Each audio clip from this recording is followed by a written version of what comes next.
না মানে এই ভদ্রলোককে সুখে থাকতে ভূতে কিলিয়েছিল।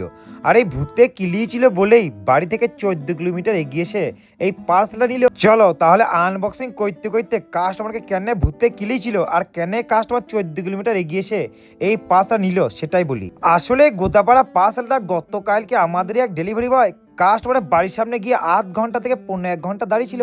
মানে কাস্টমার বারবার বলছে দাদা দাঁড়া আমি এক্ষুনি আসছি তখনই আসছি, এরকম করতে করতে বলছে পার্সেলটা কালকে নিলে হবে না, এই বলেই ফোনটা সুইচ অফ করে দিয়েছিল।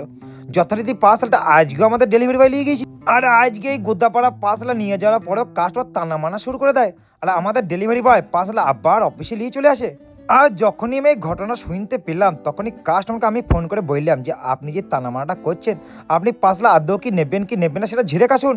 ভদ্রলোক বলছে পার্সেল কি কালকে নিলে হবে না, মানে আমি কি বললাম না হবে না, মানে পার্সেল যেহেতু আপনি আজকেও নেন গতকালকেও নেন এটা অটোমেটিক ক্যান্সেল হয়ে যাবে। আর আপনি কি চান যে আপনার অ্যাকাউন্টে ক্যাশ অন ডেলিভারিটা বন্ধ হয়ে যায়? আর আপনার এই সুন্দর নামটা আমাদের ব্রেনে গেঁথে গেছে। এর আগেও আপনি পার্সেল অর্ডার করে আমাদের ডেলিভারি বয়দের রাতের বেলা গ্রামে গ্রামে ঘোরা করেছেন, শেষে পার্সেল নেন নাই। বলছে না দাদা সেটা আমার জিনিস ছিল না, ওগুলো অন্যজন অর্ডার করে দিয়েছি, শেষে টাকা পয়সা দেয় না, কি করবো বলো, একটু আমি নেবো, আমি ফোনের কাছে ছিলাম না, ফোনটা হঠাৎ করে অফ হয়ে গেছে, টাকা জোগাচ্ছি। আমি বললাম তাহলে মুখের উপর বলুন যে নেবো না, ক্যান্সেল করে দিন, সেটাও তো আপনি বলছেন না। আর এরপর তো ক্যাশ অন ডেলিভারি যদি বন্ধ হয়ে যায় তখন টাকাটাকে জোগাড় করে তারপরে তো অর্ডার করতে হবে।